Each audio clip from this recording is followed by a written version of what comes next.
బాబు అందరూ కలిసి ఒక క్వశ్చన్ ఏంటి?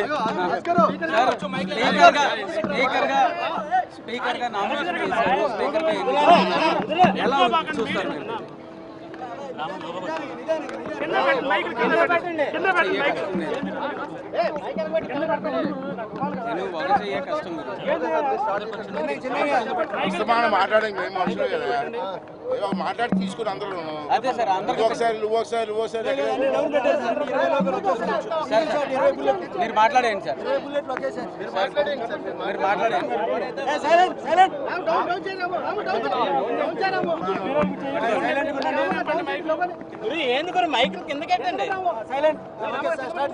చంద్రబాబు నాయుడు గారు, పవన్ కళ్యాణ్ గారు, బీజేపీ నాయకులు అందరూ కలిసి నన్ను స్పీకర్గా ప్రపోజ్ చేశారు. ఇప్పుడే ఒంటి గంటకి నామినేషన్ వేసాను. సాయంత్రం వరకు గడువు ఉంది నామినేషన్కి. ఇంకెవరేస్తారు చూద్దాం. ఎవరు అయిపోతే యాక్టివ్గా నేనే అవుతాను. చూద్దాం.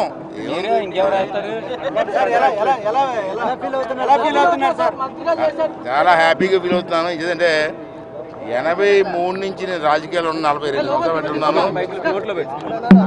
5 సార్లు మంత్రిగా పనిచేశాను, ఒకసారి ఎంపీగా పనిచేశాను. ఇది నాకు కొత్తగా ఆఖరు దశలో స్పీకర్ పోస్ట్ వచ్చింది, గౌరవమైన పోస్టు. ఆ గౌరవమైన పోస్టుకి ఏ భంగం కలగకుండా నేను కూడా గౌరవంగా ఉంటాను. అనుభవం వేరు, అది అనుభవిస్తే చెప్పలేము.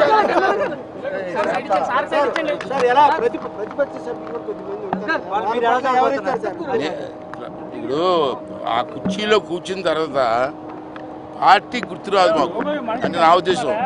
అంచేత ఎవరు మాట్లాడినా ప్రతిపక్ష సభ్యులు అన్నారు. ప్రతిపక్ష హోదా ఉందా? ప్రతిపక్ష సభ్యులు అంటే ప్రతిపక్ష హోదా ఉందా? లేదు కదా. అయినప్పటికీ కూడా గౌరవిస్తాను. ఎవరైనా సభ్యులు మాట్లాడతారంటే విపులంగా మాట్లాడతాను, అది అవకాశం ఇస్తాను.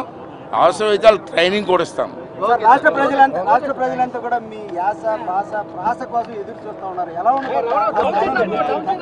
యాస భాష ప్రాస కాదు, ఇక్కడ ప్రజలకి అర్థమయ్యే విధంగా సభ్యులందరికీ కూడా మాట్లాడే అవకాశం ఇచ్చి ప్రజల తాలూకు ఆలోచనల్ని అసెంబ్లీలో ప్రతిబింబించి, ఇప్పుడు ఈవేళ నేను చెప్తాను, ఒక విషయం చెప్తున్నాను. ఈవేళ ప్రజలు మాకు ఇచ్చేది పదవి కాదు, బాధ్యత. ఆ బాధ్యతని మేము నెరవేరుస్తాం, దాంట్లో అనుమానం లేదు. ఓకే.